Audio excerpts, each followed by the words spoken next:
Hello, my name is Brian Stone. I'm the chef and owner of Alice's Last Stop Restaurant in Dayton, Massachusetts. Today we're going to make a variation on a regular dessert that most people love. It's the cheesecake, but we're going to make it a pumpkin cheesecake for the holidays. What we're going to start out with is making our crust. What we're going to do is combine our graham cracker crumb and sugar. And then we have our melted butter. This is going to hold everything together. Give it a nice scrape. Make sure you get all that butter, all that extra flavor. And we're going to incorporate it all together. There should be just enough to get all the graham cracker crumbs wet and moist so they hold together and make a nice steady crust. Okay, just enough to have it incorporated. Now what we're going to do is we have a springform pan. We've actually placed right in the bottom of it a piece of wax paper. That way it's easier to move around when you're ready to take the pie out. We'll scrape it all right in there. Try to get most of it in the pan. And we'll just pat it down. Get yourself a nice even crust over the entire bottom of the pan. If you want to work it up the sides just a little bit, that's fine as well. Depends how much of a crust you really want on your cheesecake. Once we have it in there patted down real nice and even throughout the whole thing, we're going to throw it into the freezer. Just enough to set it up so that when you pour the filling into it, it won't soak up all the liquid.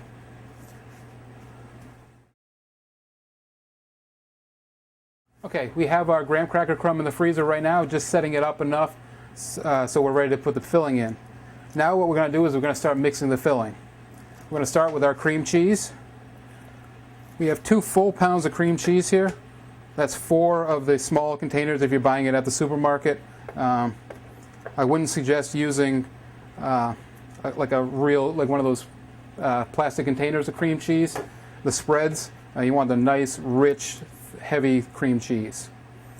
And what we're going to do is we're actually going to cream that together with the sugar. So we'll add our sugar. It's quite a bit of sugar. This is nice and sweet. Nice sweet dessert. I'm going to put a paddle attachment on. You really don't want to use a whisk. You'll never get all the cream cheese out of the whisk when you're getting down to it. You want to start slow. Just cream it together. You want it to mix nice. You're going to incorporate all the sugar into the fat of the cream cheese. That way you have a nice even flavor of sugar through. You don't bite into it and get that one big chunk. Turn it up a little bit just to incorporate it. Shut it down. We'll scrape down the edge of the bowl, scrape down the paddle. Make sure we get all that sugar off the bottom.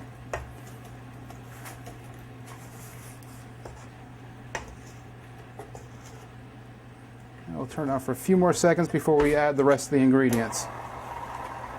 Okay. We'll scrape down the paddle, get that all back in there.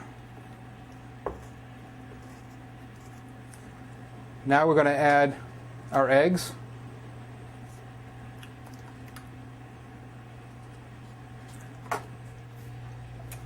Our vanilla extract. And one ingredient that a lot of people, they switch between this and another ingredient. They switch between the sour cream and regular whole cream or a heavy cream. I believe this gives a more authentic flavor to your cheesecake, more of the New York style cheesecake. And then here we go with our pumpkin. This is about 15 ounces of pumpkin for this. That's one of the very small cans, or if you get one of the nice big cans if you go to the supermarket, that's about half of that can full of filling. And then we're going to add some spices to this. We got some clove, whole ground clove. We got some nutmeg. We got some ginger. And last but not least, some cinnamon. These are all those flavors that you get this time of year in your holiday items, most pumpkin pies, those are the flavors you're going to get in there. I'm going to start this off slow again so we don't end up with cinnamon everywhere. And what we're going to do is incorporate that until we get a nice, smooth, thorough pumpkin color through it. And again, we're going to shut it down for a second.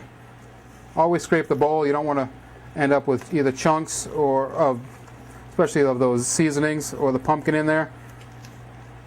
All those are great flavors, but only when you get small bits of it at a time. You don't want to get a big chunk of clove while you're doing this.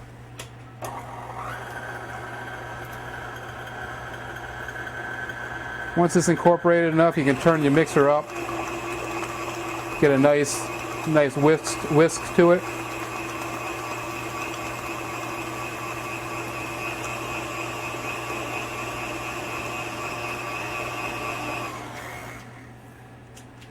And there we go. And that's pretty much the filling for your cheesecake.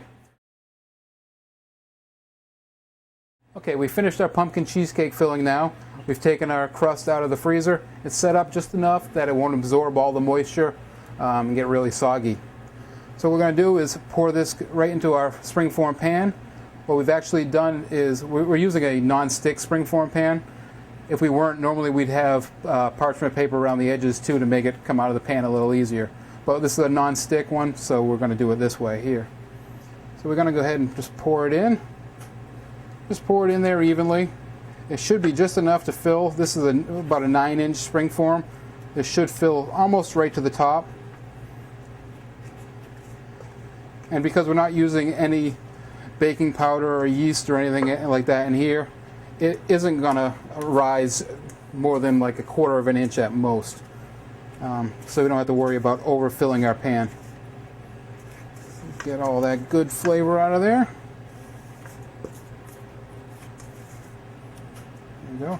Spread it out, just even it out a little. Now what we're going to do is, this is one of the secrets of cooking a good cheesecake. We're actually going to cook it in a water bath, which is all it is a pan. That's about 1/2 to 3/4 up the side of the springform pan. And this is going to evenly cook your cheesecake. This way the bottom won't burn, the top won't burn. Also, the steam from the water does help keep it nice and moist at the same time. So this is one of the secrets to cooking a very good cheesecake without having that dark crust on top and the bottom or even the graham cracker crust burning up. What we're going to do is go ahead and place this in the oven in the water bath. It takes about 1.5 hours to 1 hour and 45 minutes depending upon your oven at 325 degrees. What you're going to do is wait for it to set up nice. You'll be able to touch the top. It'll have a little spring to it. You still want it to be a little moist, but not really too moist because once you put it in the refrigerator, it will set up a little more. Okay, we've removed the cheesecake from the oven, taken it out of the water bath. We've actually put it in the refrigerator. I suggest for at least 6 hours to help it set up because it is a little custardy. If you can stand to keep it in the refrigerator overnight and not dig into it, because it is going to smell great when it comes out, it's going to smell just like a pumpkin pie. If you can stand to keep it in there overnight, up to 12 hours, that's best. It'll be nice and solid that way. What we're going to do now is we're going to take a knife and slightly pop the side of the springform pan open. We're not going to open it all the way, just enough that we loosen the pressure on it. Run a knife along the outside just to separate any little spots that could be hitting. That way we get a nice clean, hopefully nice clean separation from the pan. Spring releases the rest of the way. There we go. Now, if you've ever cut a cheesecake, you're going to get a mess no matter what you do. But you've heard the expression, like a hot knife through butter.